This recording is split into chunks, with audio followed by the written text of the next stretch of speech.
Hello, 'tis I, Fat Cow. I have a theory. Actually, it's more of a conspiracy. Might not necessarily be a very good one, but I thought I'd run it past you guys anyway.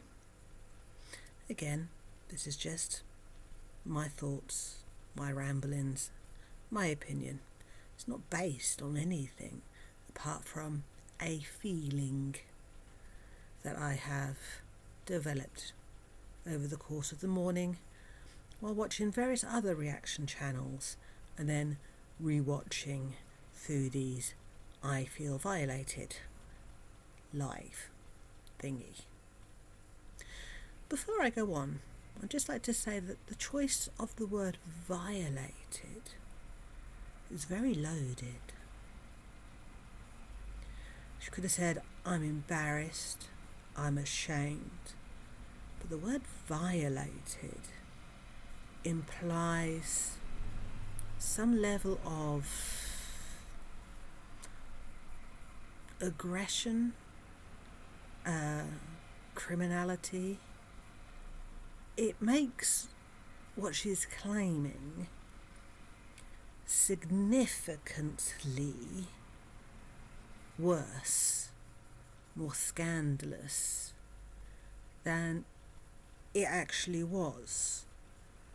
And I can say this because it was live, it was entirely documented. So we know what happened, we know her response. But the word violated has been used very, very deliberately. Anyway, back to the conspiracy. It has since transpired that Foodie was more than willing to go back on the show. She had no issue with it whatsoever. And LolCow lives, I don't know why I have such difficulty pronouncing that, wanted her to be on their shows as a guest, not as a member of the panel, as a guest. However, according to numerous sources within LolCow Live, Foodie expected to be paid for this. Now this is the issue. This is my conspiracy. Bear in mind, LolCow Live states we do not, under any circumstances, never have and never will pay guests to appear on the show. So while Foodie can be on the show as a guest and participate, she will not get paid. It's after discovering that she will not get paid that she published the video saying she felt violated. This is where the conspiracy part comes in. She knew doing that show would piss Salah off. That's not the point. She's not trying to deliberately piss him off, just generally. But Salah has obviously been throwing his weight about a bit, not literally, but he's been putting his foot down and demanding more things from Foodie and demanding that she improves herself and changes herself. And Foodie does not want to. I think, because this has been going on for a while now, Foodie is trying to extract herself from the relationship, but knows she needs money and something to fall back on to make money to do this.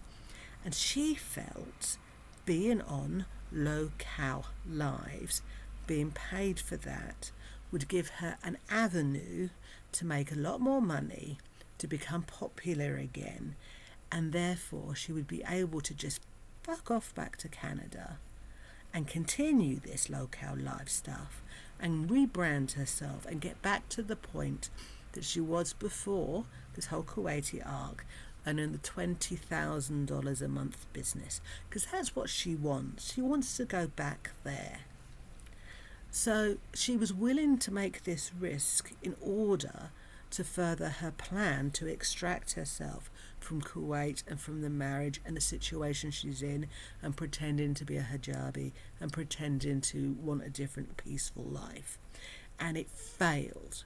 And because it failed, she has to backtrack, desperately backtrack, to get back into good graces with Salah, because she cannot afford to extract herself, and the way she wanted it to happen has failed. So now she's got to get back into this and pretend that wasn't her intention at all. She wants out, but she literally financially cannot do it.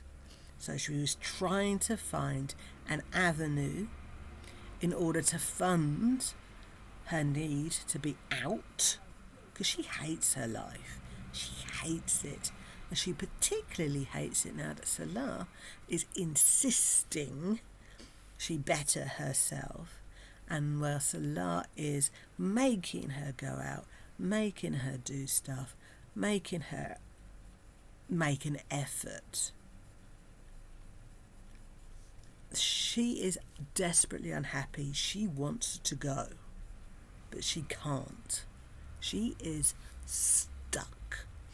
And this was an opportunity for her to get out. And when she found out there was no money going to be involved, because she wasn't good enough to be a panel member and therefore be paid, she'd only be good enough to be a guest,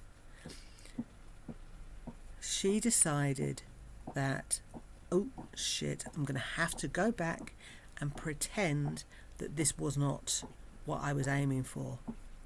Because prior to talking about being violated, her video where she said that she wasn't going to audition, she left so many indications to LolCow Live that she respected them and that she was willing to do this, and that they were so clever and so businesslike and everything like that.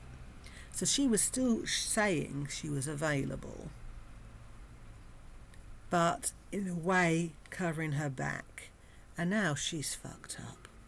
Okay, LolCow Live is currently being very gracious and saying she's more than welcome to come on, but when they made that live, they didn't know exactly what she'd said. They didn't know. She said she had been violated. She didn't know that she was criticising them on a physical level. She didn't know. She was implying that as married men they needed to know better. They didn't know that she was implying that they were being sexist towards her and, taking advantage of her of being a woman. And they didn't know that she was actually implying some level of Islamophobia by asking a hijabi woman these things. They know now. We're going to find out later today exactly what they think. And she has burnt that bridge. Even though she would have got paid for being on there, she still would have built up another audience and would have eventually probably been able to get the money she needed to piss off out of Kuwait. But she's fucked that up. And now she's trying to play the victim so that she can stay with Salah. Much as she doesn't want to, she knows she's got no choice because she can't move out and survive.